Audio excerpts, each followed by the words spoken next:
So now, talking about ideas, talking about changing, always in this summit, we have Yara, my dear friend from the design team of Youth Team, that she's going to lead an amazing panel. So Yara, the floor is yours. Hi, everyone. My name is Yara. I'm from the US and I'm currently a junior in high school with an interest in public health and advocating for change in underprivileged communities. For the past 4 months, I've been part of the Summit Design team, as Isabel has said, and I'm really looking forward to sharing this. We've got some awesome speakers, so I think we're all in for an excellent discussion. Let's get started. Air pollution is an issue that I became concerned with this summer, seeing the disproportionate impact that COVID 19 has had on the African American community in the US. I began to ask myself why this was. After doing my research with other young people interested in the issue, I found that in communities like Baltimore, trash incinerators were placed in low income communities, primarily with people of color. The direct incineration of trash where people lived was harming them. People developed respiratory issues that put them at even greater risk of being harmed by COVID 19. With my interest in public policy, myself and other youth proposed a policy, for Baltimore in particular, for disposing of trash in other ways. I don't have all the answers, but I'm excited to be joined today by an amazing speaker who might just be able to get us a few steps closer. He may come from a different background, a new experience, but he has been instrumental in creating change regarding the issue of air pollution. Let's get started with an introduction. Sergio Sanchez is the Senior Policy Director of Global Clean Air for EDF Health, working globally to implement air pollution abatement policies and climate change mitigation strategies. Previously, he served as Mexico's Vice Minister for Environmental Protection and the Director General for Air Quality Management within Mexico's Ministry of Environment, as well as the Director General for Environmental Projects within the Mexico City government. He also led the Clean Air Institute as the Executive Director, working all over Latin America for more than a decade.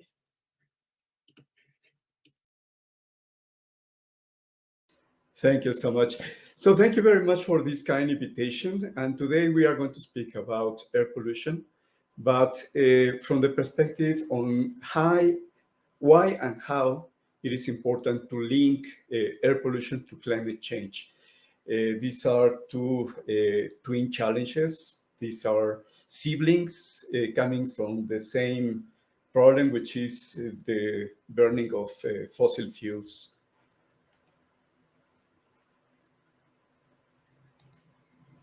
And let me start with this quote. I think we are talking about equity, and not all deaths are created equal.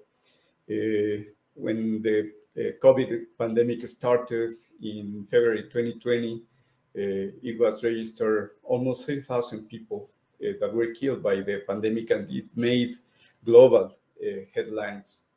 But in the same month, around 800,000 people died from the effects of air pollution, and that didn't. It seems that we have normalized the tremendous impacts that such as an important issue as air pollution is having around the world. And let's put a face to this problem, because we usually tend to put or to mention the statistics, but each person affected by air pollution has its own story. And this is the story of Ella Kisi Debra, who died in February 2013, being just 9 years old, and she died from acute respiratory failure. And it happens that Ella and her family live just 25 meters from the South Circular Road in Lewisham, in the UK, in London, where levels of nitrogen dioxide from traffic constantly exceeded the annual legal limit. So it has to pass a number of years in the court until it finally made a tremendous success by becoming the first case acknowledged in the UK of a person that in this case, her death is associated to air pollution. So that established a tremendous precedent, because sometimes it has not been easy because the limitation of information, but It happens that Ella is just one of the 7 million premature deaths a year caused by air pollution as estimated by the WHO. It's easy to say 7 million premature deaths, but just to give you an idea, this is equivalent to 800 deaths per hour. It's more than an Airbus crashing every hour, and it seems normalized, but it's not normal at all. On the right side, you have numbers from the CCAC, the Climate and Clean Air Coalition, highlighting the tremendous impact that air pollution is having on different effects. Are you able to? Are you watching my slides?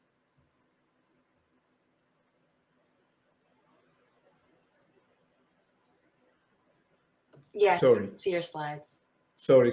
So how much does air pollution cost? The World Bank estimates that the cost of air pollution is $8.1 trillion a year. This is equivalent to 6.1 of the GDP, or the combined GDP of Germany, the UK, and the Netherlands together. So, but air pollution has been a forgotten funding issue. There is a very recent report from the Clean Air Fund that highlights that less than 1% of official development funding is spent on air quality, and less than 0.1% of philanthropic foundation funding is also spent on air quality. And it results that even from international aid, funding goes more to finance fossil fuel rather than to address air pollution issues. There are a number of issues that are being failing yet, that have been identified by United Nations, such as the lack of development of monitoring networks, lack of regulatory frameworks, limited advance on transportation, and also the control of different sources like household energy and industrial sources, among others. So why it is important to address air pollution as part of the clean air strategy? We all are speaking about the need to arrive to a net zero economy. There are still debates of the year in which we can reach this net zero target, but it happens that the path also is important. If we just look at CO2, as we tend to do, it could take us longer, and to see the impact even a longer time. If we simultaneously address otherwise air pollution and greenhouse gases, we will be able to advance faster and to do it in a more efficient way. You have in this graph, this is the business as usual. The second line is what happens if we address black carbon and methane. Black carbon is coming mainly from diesel combustion and heavy fuel oil. And as at the extent we are able to combine strategies for fuel efficiency, for introducing cleaner technologies, and at the same time advancing in getting rid of fossil fuels, we could be more effective and advance more rapidly, as it is shown in this slide.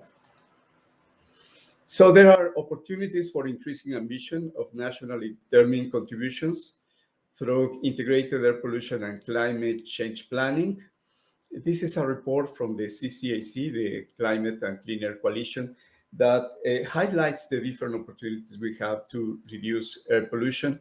And these opportunities are reflected in basically all sectors, the transport sector, and we are not just talking about urban transport, but also freight, maritime transport, airplanes.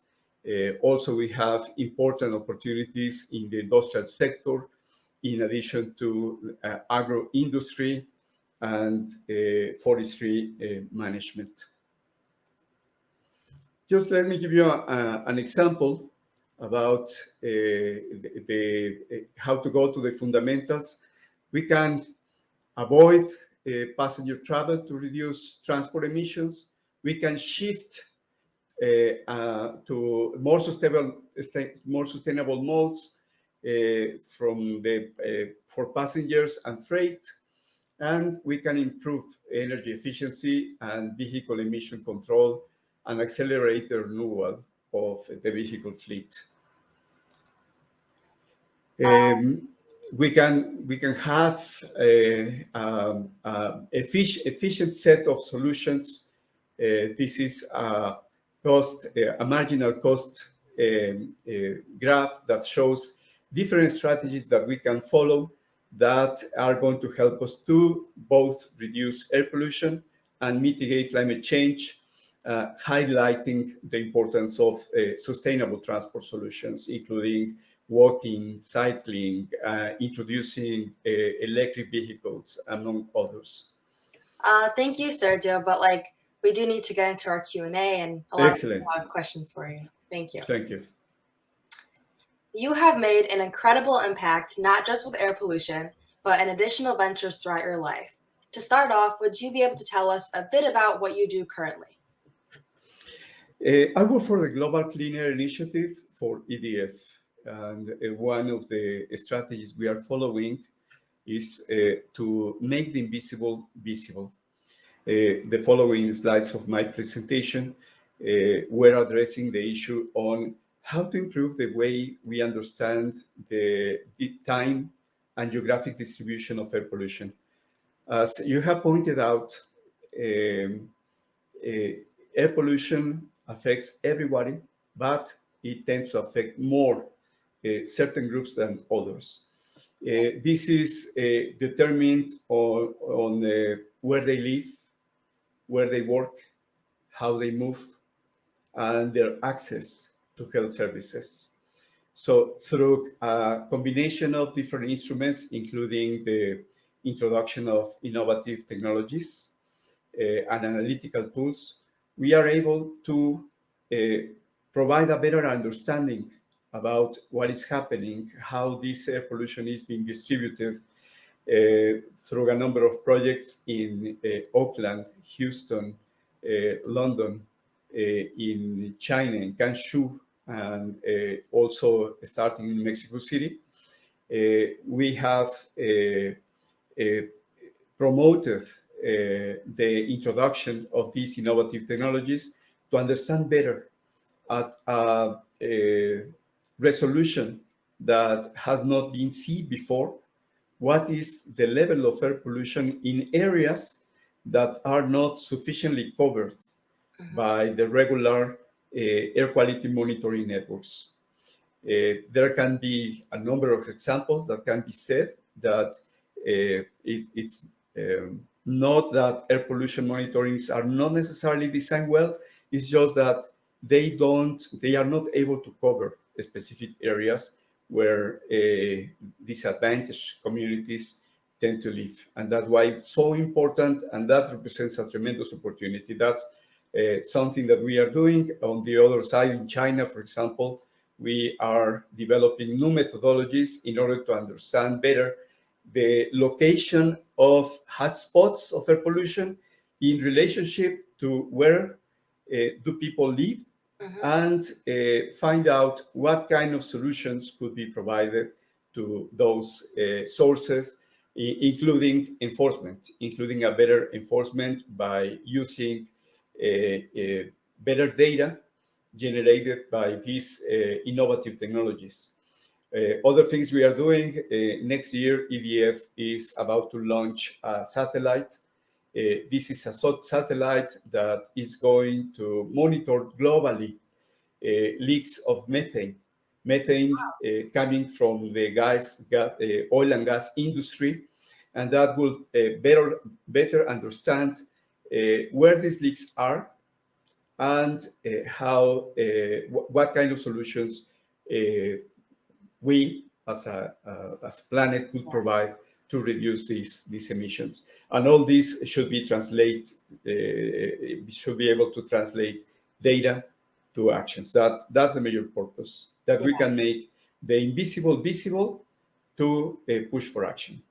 So, how would you recommend that young people watching can make an impact regarding the pressing issue of air pollution today? Like just some smaller ways to lessen the impact of air pollution in their own communities. Well, it's very important to have a vision about how do we want to live.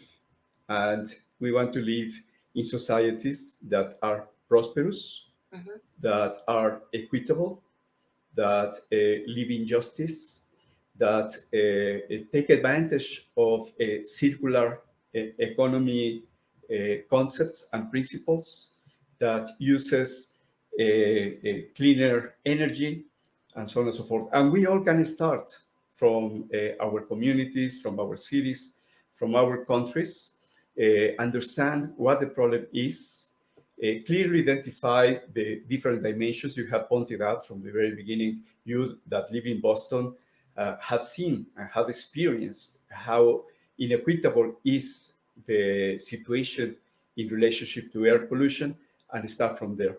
Identify at the community level, where are the sources of air pollution, how large they are, how do they relate to people's health, and what kind of solutions should be provided.